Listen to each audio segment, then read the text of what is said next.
నేను parliament office open చేసుకున్నప్పుడు మల్లు స్వరాజ్యం గారిని తీసుకెళ్లి వారిని చీఫ్ గెస్ట్గా తీసుకెళ్లి నేను పార్లమెంట్ ఆఫీస్ మల్కాజ్గిరి ఎంపీగా గెలిచినాడు పార్లమెంట్ ఆఫీస్ ఓపెనింగ్ చేయించుకున్నాను. మా పార్టీ నాయకులు చాలామంది పెద్దలు ఉన్నా మల్లు స్వరాజ్యం గారిని వారికి ఆరోగ్యం బాగాలేకపోయినా రాలేను అన్నంత పరిస్థితి ఉన్నా వాళ్ళ కుటుంబ సభ్యులను మాట్లాడలేదు వాళ్ళ కమిట్మెంట్ అనేది చాలా ముఖ్యం అని నా పార్లమెంట్ ఆఫీసును మల్లు స్వరాజ్యం గారు నేను కాంగ్రెస్ పార్టీ వర్కింగ్ ప్రెసిడెంట్ ఉండి దేశంలోనే అతిపెద్ద పార్లమెంట్ నియోజకవర్గమైన మల్కాజ్గిరికి ఎంపీగా ఉండి నా పార్లమెంట్ కార్యాలయానికి ముఖ్య అతిథిగా మల్లు స్వరాజ్యం గారిని పిలిచి వారి చేత ప్రారంభింపజేసుకున్నానంటే నా కమ్యూనిస్టుల పట్ల అపారమైన గౌరవం ఉంది. సరే రాజకీయాలలో ఒకసారి కలిసి పనిచేస్తాం, ఒకసారి విడిపోయి పనిచేస్తాం, కలుస్తుంటాం విడిపోతుంటాం, ఇవన్నీ పరిస్థితులు, పార్టీలు, వ్యవస్థ. అందుకే ఈరోజు రాగానే తప్పకుండా నేను వస్తా అని చెప్పిన మళ్ళీ ఇన్విటేషన్ ప్రింట్ చేసినాక మా మిత్రులు ఇన్విటేషన్ ఇవ్వడానికి వస్తామంటే నేను చెప్పిన వస్తా అని వచ్చిన. ఎందుకు అని అంటే ఇలాంటి సంస్థల వేదికల మీద వచ్చినప్పుడైనా నిజాలు మాట్లాడడానికి వేదికలు పనికొస్తాయి. మా మనసులో ఉన్న భావాన్ని మీ ద్వారా ప్రజలకు చెప్పడానికి ఉపయోగపడుతుంది వేదిక అని నేను బలంగా నమ్ముతా.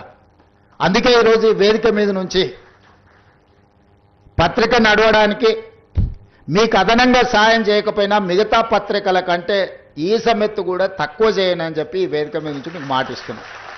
మా మంత్రి గారికి కూడా నేను సూచన చేస్తున్నా, మిగతా జనరంజకమైన కమర్షియల్ పత్రికలకు సినిమాల గురించి, గాసిప్స్ గురించి, మసాలా వార్తలు రాసే పత్రికలకు ఎన్ని అడ్వర్టైజ్మెంట్స్ ఇస్తున్నామో ఈక్వల్గా నవ తెలంగాణకు కూడా సమానమైన అవకాశాలు కల్పించాలి. వీటిని బ్యాలెన్స్ చేయాల్సిన బాధ్యత మన మీదనే ఉన్నది. నేను ముందు చెప్పినట్టు మనం ఎప్పుడు అధికారంలోకి రావాలన్న పర్టికులర్గా కాంగ్రెస్ పార్టీ అధికారంలోకి వచ్చిన ప్రతిసారి అంతకంటే ముందు కమ్యూనిస్టులు చేసిన ఉద్యమమే కాంగ్రెస్ పార్టీ అధికారంలోకి రావడానికి ఎక్కువగా ఉపయోగపడ్డది. 2004లో ఆనాడు కాంగ్రెస్ అధికారంలోకి వచ్చిందంటే విద్యుత్ ఉద్యమాలని లోతుగా ప్రజలకు తీసుకెళ్ళింది ఆ రోజు కమ్యూనిస్టు సోదరులని నేను నమ్ముతున్నా.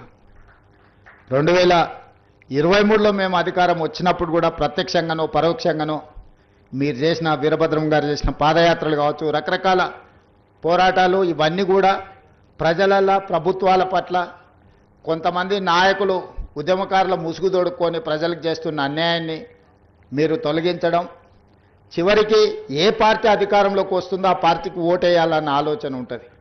కొట్లాడేటప్పుడు ప్రజలు మీ పక్షాన ఉన్నా నిర్ణయం తీసుకున్నప్పుడు అధికారంలోకి వచ్చే పార్టీకి ఓటేస్తే బాగుంటుందని అనుకుంటారు. ఎందుకంటే వాళ్ళు కూడా వాళ్ళ ఓటు ఓసారి ఇటు వస్తే ప్రయోజనం ఉంటుంది కదా అని.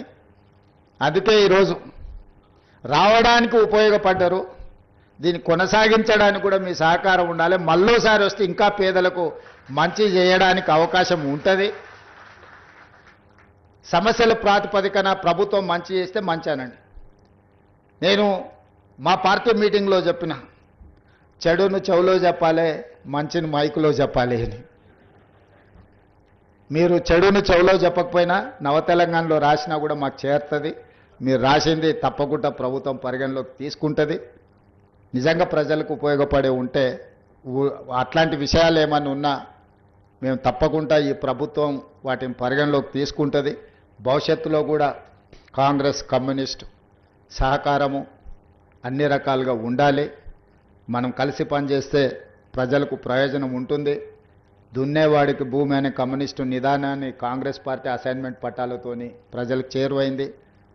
పేదవాడికి ఇల్లు లేదన్నా, పేదవాడికి బుక్కడి బువ్వ పెట్టాలన్న కమ్యూనిస్ట్ ఆలోచనని కాంగ్రెస్ పార్టీ అమలు చేసింది. ఆలోచన మీది, పోరాటం మీది, అమలు చేసే బాధ్యత మాది. కృషి మీది, అధికారం మాది. మీ సహకారం ఇదే విధంగా కొనసాగాలని తెలియజేస్తూ మీ అందరి దగ్గర సెలవు తీసుకుంటున్నారు. ధన్యవాదాలు మిత్రులారా.